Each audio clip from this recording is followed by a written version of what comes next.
coastline or baybayin na makikita sa ating bansang Pilipinas.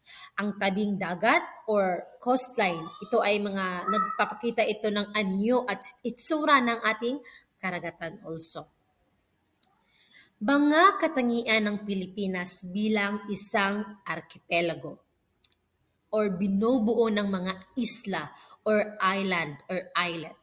Binubuo ng mahigit 7,000 isla na hinahati sa pangunahing tatlong pangkat, ang Luzon, Visayas, at Mindanao. So more than 7,000 island, and divided into three main parts, Luzon, Visayas, at Mindanao. Geography or geographical na aspeto or geography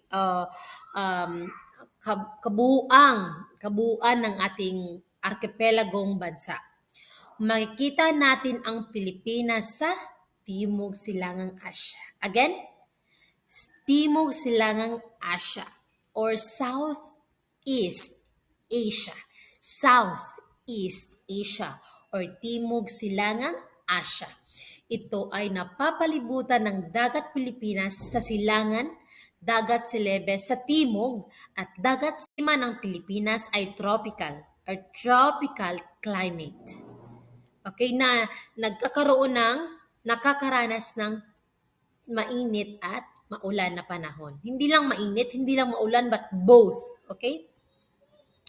Kahalagahan ng pagiging isang archipelago or its importance of being an archipelago, okay? Its biodiversity or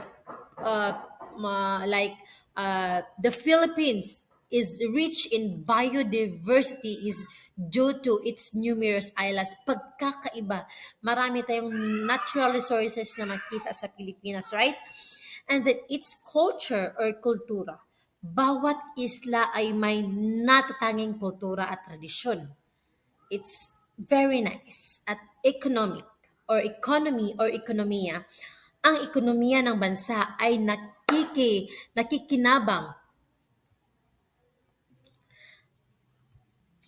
So, ang ekonomiya or economy ng bansa ay nakikinabang sa pangingisda, turismo at kalakalan sa dagat. Of course, dahil tayo ay isang archipelago na bansa, marami tayong karagatan or dagat. Kaya ang pangunahing hanapbuhay ng mga tao ay pangingisda.